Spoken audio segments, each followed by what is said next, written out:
In the last chapter we covered the different methods in SPEC and specifically Arctan in the last chapter. So let's go through the remaining controls in SPEC at the top level here. So the next control is the FFT window type. These are all the different window types that Plug provides for the FFT function, and basically they're just variations on the phase vocoder window. My personal feeling is that Blackman has the best sound, probably followed by Hanning, and then rectangular you'd probably never want to use. You should listen to these and choose the best one for your music. Then we have LFE controls. So to LFE or not to LFE is a whole topic of religious debate often discussed in the surround forums, but I won't go into that. Should you desire to add a 0.1 channel to your music, you can do that by activating the LFE channel here, and that will mean you'll be putting out six monos out of spec, or 5.1 versus 5.0, 5 monos. And then we have LFE controls here for you to control how that sounds. So what I've built here is similar to what you would have in a subwoofer control in an audio system, or possibly a car audio system. And so you have the crossover point at which you want your LFE to begin, and then you have the crossover type, and then I've added a bass filter so that you can have a little bump in the bass sound, typically at 40 hertz. And then you can also have a DC filter or a sub-bass high-pass filter to cut out subsonic frequencies should you desire to do that. Basically, you have a crossover point. You can refer to the THX guidelines on where that should be. The default here is 85, and then the crossover type controls how rapidly the frequency rolls off there. You should know that I've arranged the phase alignment of this filter so that it's always properly aligned at 80 and 40 hertz regardless of your settings, unless you change these to fifth order. If you change those, then you need to think about how you're going to realign your bass filter in time or phase alignment, and I'll just leave it at that. These four controls again make up a bass boost, and the way I've got it set here is for a 40 hertz boost with a peaking filter, so that just gives you a nice little bump at 40 hertz, and you can play with the controls and see how that sounds. And then the sub bass filter here by default I've set to 20 hertz. Okay, so that covers the LFE. And then lastly, in SPEC you have output gain controls. And one thing I forgot to mention when covering some of the controls earlier is you notice that when I move this, that both the left and the matching right slider move together. So that's just as a convenience to you. But you can, should you want them to be separate values, you can move the right one independently of the left one, but when you move the left one, then they move together. So basically, if you want them to be separate, you first set the left one and then you set the right one. Or if you want them to move together, you just move the left one. And of course, you can always input a value, and that works the same way. If you input a value to the left, it affects both. If you input a value to the right, it affects only the right. And that applies to matching pairs, again, fronts and rears.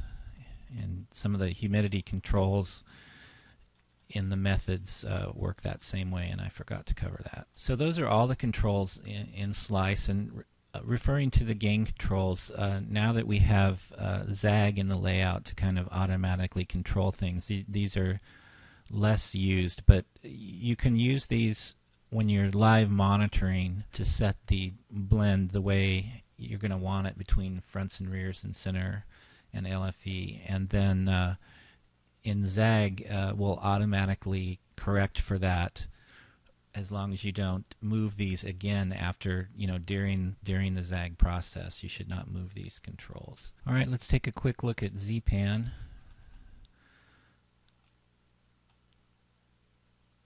ZPAN is useful with either the slice or the CC method, but it doesn't really have much application in Arctan because you're already controlling things to such a fine degree as to where they come out.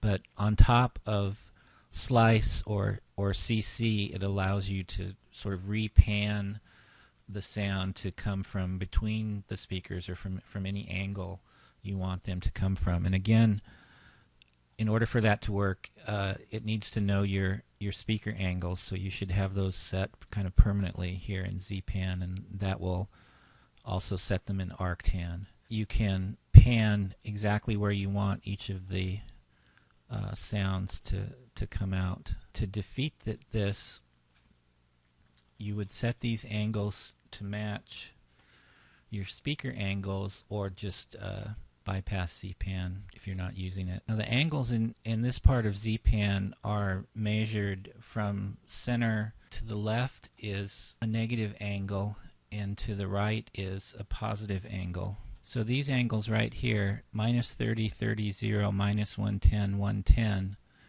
would then be the matching angles for these angles, which are measured from 0 counterclockwise: 30, 330, 0, 110, and 250. So that's ZPAN, and we'll leave it bypassed for now because I'm going to use Arctan here in a minute. ZAG is a topic all in itself, probably as are the limiters, and we've already talked about Zmon in a previous chapter. So let me just quickly cover some of these other things here. This module or group here, purpose in life, is to delay the original stereo by the same amount of latency that SPEC has, and then pass it on to ZAG so that all the audio arriving here at the top of ZAG is in sync. Okay, and then you see here that same stereo audio gets passed through ZAG and then on down to Zmon, where you can use it to monitor, switch between monitoring the stereo and the surround sound.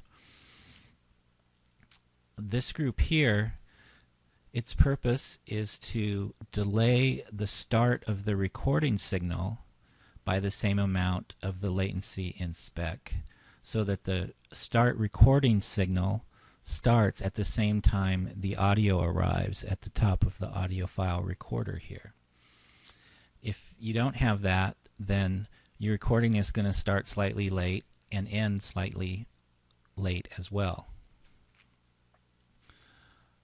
I've also built, this describes that functionality, and then I've also built in a little gate here so that you can defeat the passing of the audio player play signal to the recorder by unchecking that box. Otherwise, when the recorder is loaded up and ready to go, as soon as you press play, delayed by the latency in SPEC, then the recorder will start.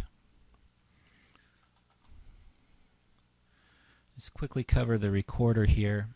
Assuming we're doing a DTS CD, you want your bit depth to be 24 bits. And you simply open this and pick an output file. I usually say something like out, and then save that. And you want to create multiple files. And I normally check create new files for each record. So each time the recorder starts, it'll create 6 new files, one for each output channel, and it will append, a -1 or something to your file name for each time you do that. In the next chapter, we'll actually make some music.